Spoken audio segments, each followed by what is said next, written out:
So um, imagine looking at your front window right now. The street is relatively quiet. Right, just a normal day. Yeah, totally normal. A morning jogger bounces past, keeping a steady pace. Mm. A delivery driver on a scooter pauses by the curb, checking their phone with this look of mild frustration. Mm-hmm. And maybe a teenager on a bicycle lingers near the corner, tracing lazy circles on the pavement. It is literally the most mundane, invisible suburban scene imaginable. It really is. But what if I told you that suddenly every single one of those people could look exactly like a covert operative gathering tactical intelligence on your home? I mean, it just completely shatters your sense of environmental safety, right? Absolutely. Because you start to realize that the most effective reconnaissance, it doesn't look like a burglar creeping through the bushes in dark clothes. Right, like in the movies. Exactly. The safest, most effective scout is the one whose presence is so aggressively boring that your brain literally just refuses to process them as a threat. Well, welcome to today's deep dive. We are unpacking this fascinating dossier on the anatomy of silent surveillance. It's a really intense topic. It really is. Our mission today is to explore how modern behavioral reconnaissance actually operates, how it hides in plain sight using the camouflage of everyday life. Yeah. And the incredibly subtle micro behaviors that security analysts look for to actually catch it. Exactly. But we're going to go much further than just like perimeter defense. We are diving into the psychological twist in all of this. Which is the heavy, sometimes devastating cognitive toll that constant watching takes on the observer. Right. Whether you're listening right now and you just have a single doorbell camera, or maybe you've got a full multi-angle smart home security system pinging your phone all day. Which so many people do now. Right. So many. This deep dive is going to completely alter how you view your neighborhood, your everyday technology, and honestly, the way your own brain processes patterns. Because surveillance isn't just a physical security measure, it fundamentally functions as a psychological condition. It's a psychological condition. Wow. Yeah, the sheer act of relentlessly looking for hidden threats doesn't just change your environment, it begins to rewire the cognition of the person doing the watching. Okay, so let's unpack the core premise here. Modern reconnaissance relies on what analysts call the weaponization of normalcy, Right. which to me it's like an invisibility cloak made entirely of boredom. That's a perfect way to put it. You see, the human brain is this hyper-efficient, energy-saving machine, Okay. processing every single thing in our field of vision as a potential threat. I mean, that would burn an unsustainable amount of calories. You just be exhausted all the time. Immediate mental exhaustion. So our brains rely on this process called habituation. Habituation, right? Yeah. When we see stimuli that fit a recognizable, non-threatening pattern like, say, a jogger in running clothes or a guy holding a clipboard, we subconsciously categorize them as safe. We just drop them from our active attention entirely. Exactly. We stop seeing them. And individuals conducting covert observation, they actively exploit that biological blind spot. Which brings us to the morning walk pretext. The dossier highlights that the golden hour for this kind of silent reconnaissance is between 3:04 a.m. and 7:00 a.m. Which makes sense. Well, yeah, on a surface level, just because the streets are empty. Fewer witnesses to see you loitering. But it's actually much more strategic than just a lack of foot traffic.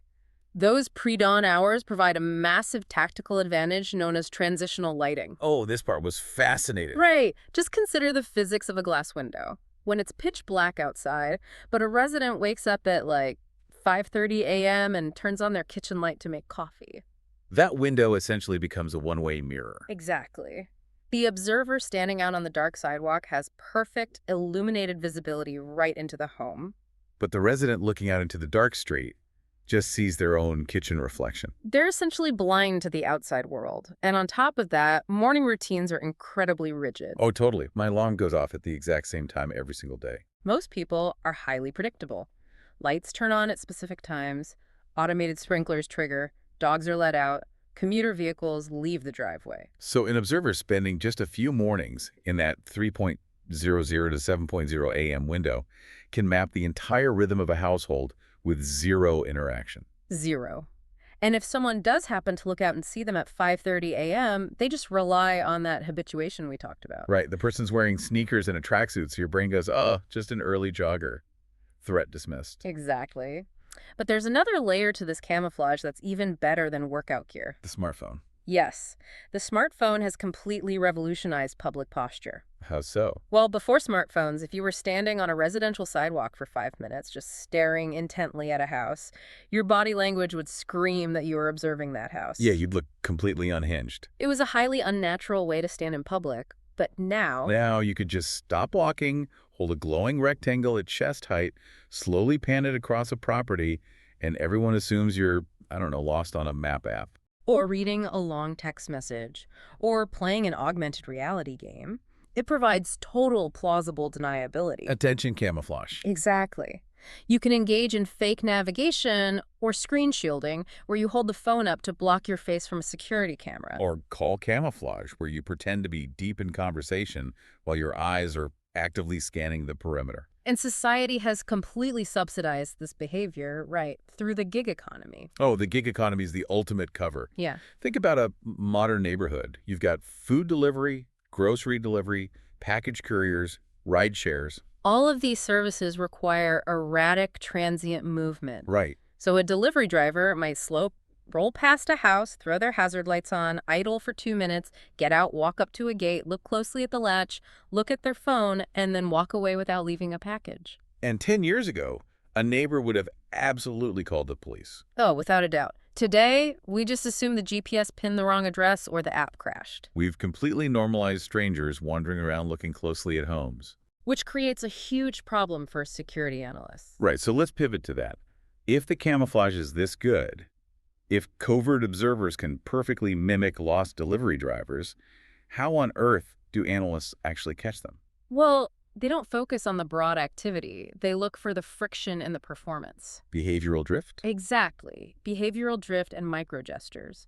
When an analyst observes a property, they view the perimeter not just as a physical barrier, but as an information surface. And they look specifically at transition zones, right? Yes, places where the environment forces a change in behavior, like a blind corner, a driveway gate, or an alleyway entrance. Because those transition zones force the observer to process new environmental data. Exactly. And a common anomaly analysts look for in these zones is the stop and hold pattern or the double pass. Gathering intelligence on a physical vulnerability takes more than a passing glance. You might need to verify if a camera has an active infrared ring or if a lock is mechanical versus electronic.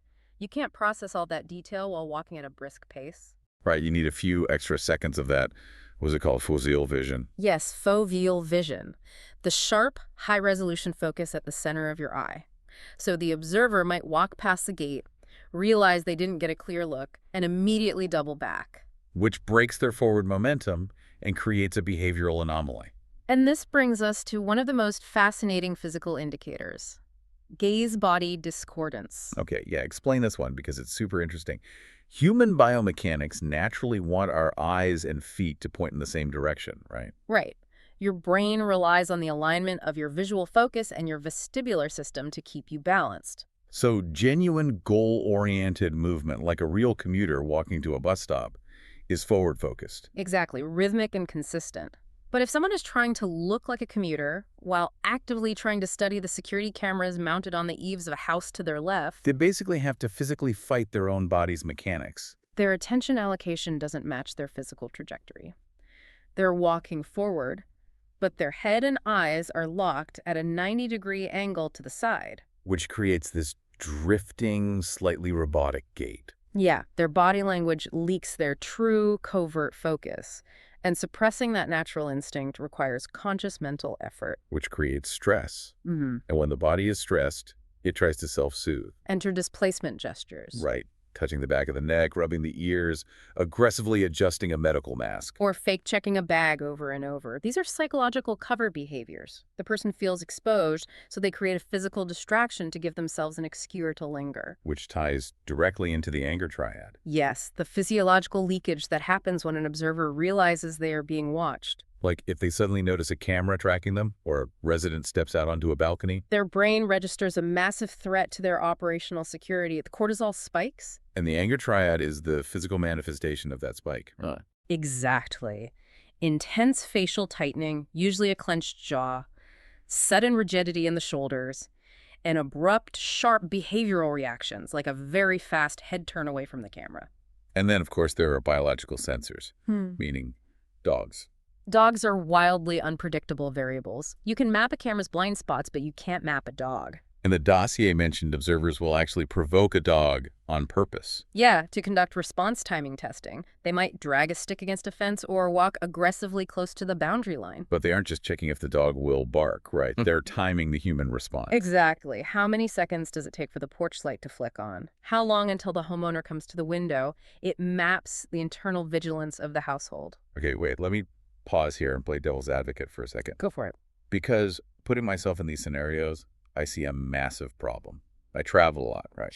If I'm exhausted, walking through an unfamiliar city at night, desperately looking for an Airbnb that has a poorly lit address plaque, my behavior is going to look highly suspicious. It absolutely will. I mean, I'm going to be walking forward while staring sideways at the houses. Yeah. I'll do a double pass because I missed the gate.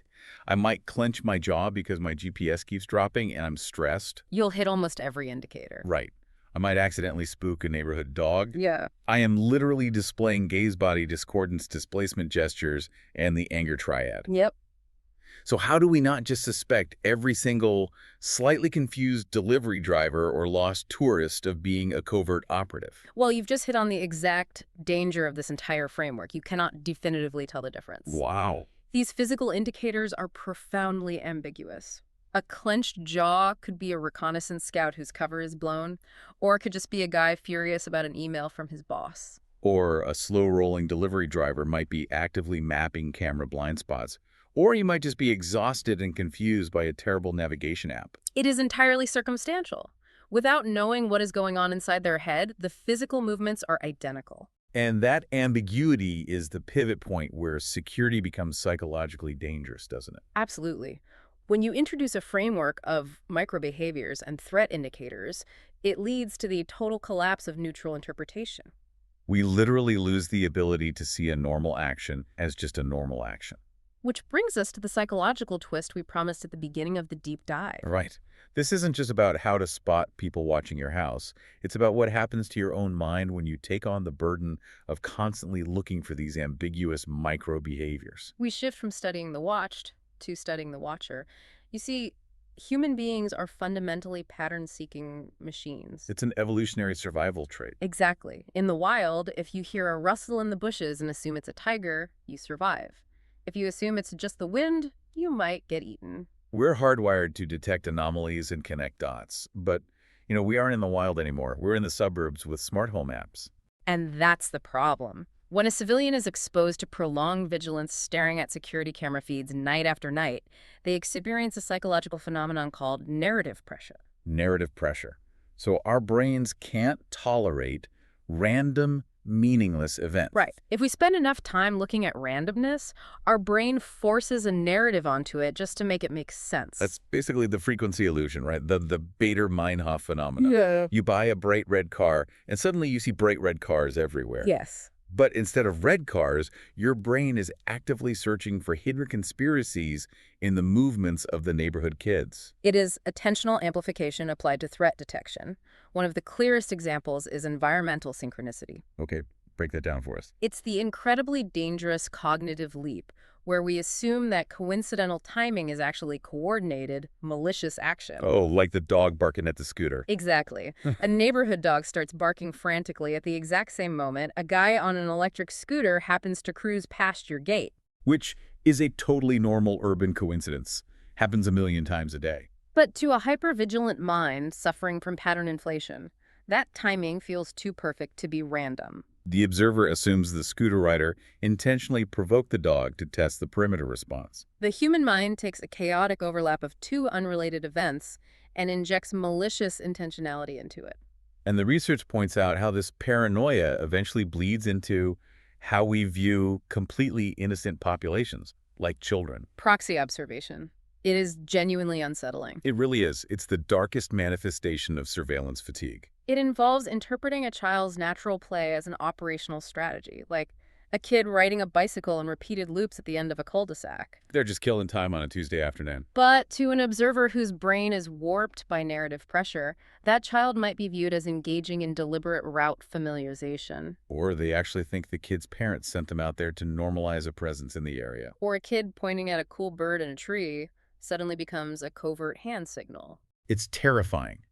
It's a form of symbolic projection where you strip away the innocence of a child's play because your brain demands a threat to justify its own hypervigilance. And modern consumer technology actively accelerates this psychological deterioration. Oh, the CCTV replay effect. We have to talk about this. Modern smart cameras give us the illusion of total awareness, but they actually strip away all the crucial emotional and environmental context. Think about how these systems are designed. A leaf blows across your driveway, and your phone sends you a push notification in bright red text. Motion detected at front door. Your brain immediately spikes with cortisol and dopamine before you even open the app. You are biologically primed to expect a threat. Then you open the app and you see a 2-second video clip of a stranger pausing near your gate, looking down and walking away. In the real world, maybe they just stepped on a rock and checked their shoe. But on a phone screen, isolated from reality, you replay that 2-second clip. And then you replay it again. You replay it 50 times in a row. You pinch and zoom in on the grainy, pixelated image of their face. The compression artifacts make their movements look jerky and aggressive. And that meaningless pause begins to feel incredibly strategic, deliberate. You are literally turning a random moment of a guy checking a text message into the Zapruder film, analyzing every frame for a hidden agenda that simply isn't there. That is confirmation bias functioning at maximum capacity. The camera only records motion. It has no idea what intent is. The human assigns the meaning. And because human beings fundamentally hate ambiguity, because not knowing is scarier than knowing, we fill in the missing gaps of that low-resolution footage with our own high-resolution fears. We construct a threat out of shadows, because a structured threat is easier to process than chaotic randomness. The observer becomes a prisoner of their own security system. Every passerby becomes a bad actor. Ordinary life loses its innocence. That is incredibly heavy. It is. So how do we practically live in the modern world? If our own evolutionary brain chemistry and our cameras can trick us into paranoia, how do you protect your home without losing your mind? Security professionals advocate for a civilian security doctrine to combat this. Okay, what does that involve? The foundation is layered security, but heavily balanced with psychological preservation. First, establish a realistic physical and behavioral baseline for your environment. Knowing what normal traffic actually looks like, rather than relying on an app's algorithm to tell you when to panic. Exactly. Using defensive architecture. Like lighting, right? Using lighting to strip away shadows so your brain doesn't have to guess what's hiding in them, but more importantly, fostering actual analog communication. Talking to your neighbors face-to-face, rather than just spying on them through a wide-angle lens. A huge part of this doctrine relies on proportional interpretation. We have to train ourselves to distinguish between actionable threat indicators and ambient ambiguity. An actionable threat is objective and physical. Someone actively tampering with your gate lock at 2:00 a.m.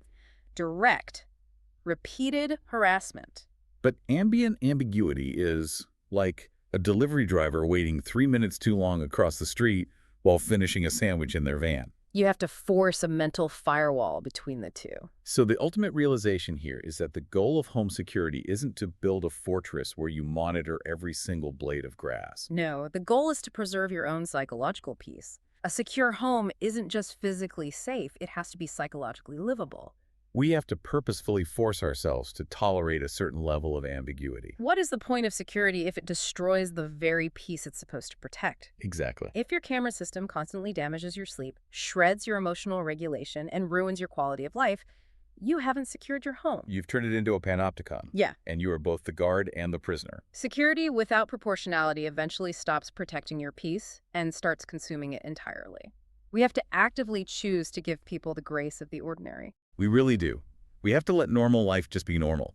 Let's bring all these threads together. We've journeyed from the subtle physical tactics of silent surveillance, the early morning walks, the gig economy delivery disguises. The brilliant attention camouflage of staring at a mobile phone. Right, all the way to the biomechanical tells, like gaze-body discordance and the physiological leakage of the anger triad. But the physical mechanics of the watcher are secondary to the psychological trap waiting for the person doing the watching. Hypervigilance can turn an ordinary, boring neighborhood into a theater of endless suspicion.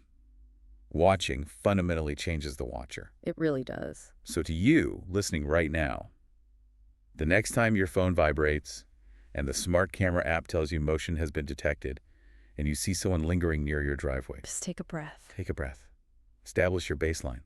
Remember the context of the gig economy, the reality of digital distraction, and the fact that ordinary life is usually exactly that ordinary life. And, I want to leave you with one final thought to mull over as we move into the future.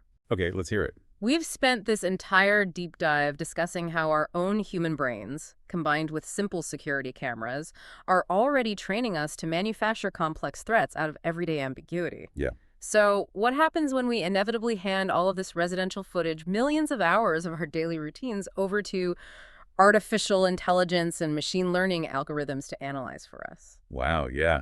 Will those algorithms learn and amplify our deep-seated human paranoia, flagging every double take and jaw clench as a tactical threat? Or will a truly objective AI force us to realize just how beautifully, boringly normal we all really are? That is the defining question for the algorithmic age of surveillance, because until we know the answer, when you look at your front window at that morning jogger or that tired delivery driver, remember that sometimes a shadow is just a shadow.